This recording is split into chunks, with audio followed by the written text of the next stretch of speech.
Hello everyone, welcome back. तो हम discuss कर रहे थे मॉड्यूल 3 को, जो कि है हमारा ऑन पेज एसईओ।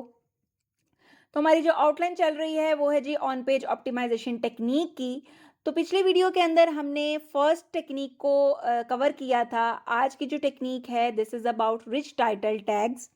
अभी होते क्या है, ऐसा कीवर्ड जिस पे आप चाहते हो कि आपका कंटेंट उस पे रैंक करे, उसे हम कहते हैं रिच कीवर्ड।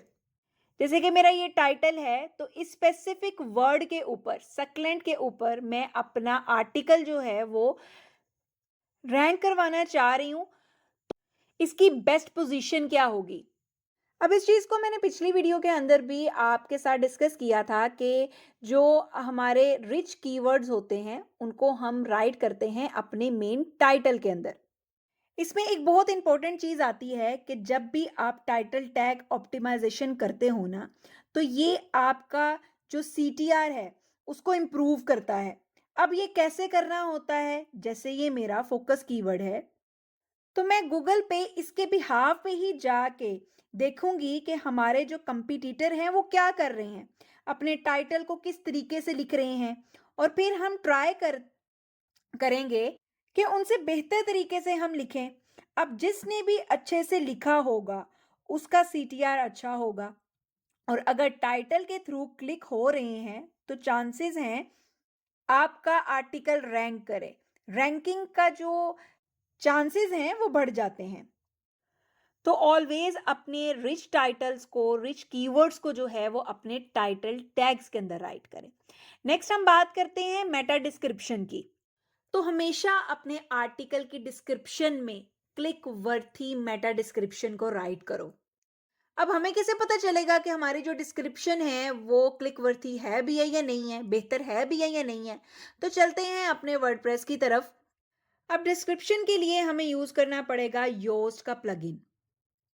तो यहाँ हम प्लगइन में जाते हैं, ऐड न्यू पे मैं क्लिक करती हूँ। तो यहाँ लिखते हैं योस्ट एसईओ। मेरा एक्टिवेट है, आप ऐसे ही इंस्टॉल कर सकते हैं। अच्छा, एक्टिवेट करने के बाद मैं यहाँ अपनी पोस्ट में जाती हूँ।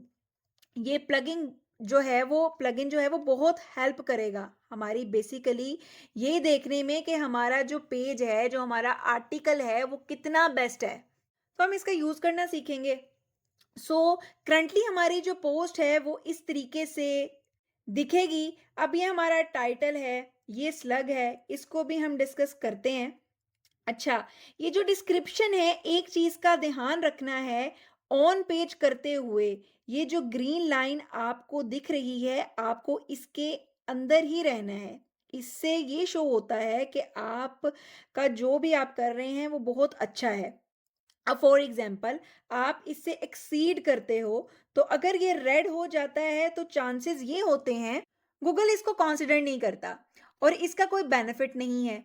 तो रिकमेंडेड यही है कि इसकी लेंथ के अंडर ही रह के आप काम करें। It's around 50 to 60 characters.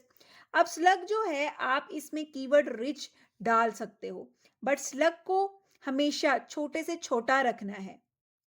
अब देखिए, मेरी जो पोस्ट है वो ये है। आपने अपने स्लग में, अपने यूआरएल में कभी भी ईआर का जो है वो यूज नहीं करना। फॉर एग्जाम्पल अगर मैं यहाँ पे लिखूं 2024 लिखती हूँ, तो मतलब अगले साल फिर इसे मुझे अपडेट करना पड़ेगा। और यूआरएल जो है वो एसईओ में हम कभी भी चेंज नहीं करते, क्योंकि उससे रैंकिंग पे इफेक्ट पड़ता है। तो आपने अपने स्लग को हमेशा छोटा लिखना है और उसके अंदर कोई भी ईयर या कोई भी नंबरिंग ऐड नहीं करनी। सो मैंने अपना जो स्लग है वो ये राइट किया है। अब स्लग को हम परमालिंक भी बोलते हैं, यूआरएल भी बोलते हैं। ठीक है।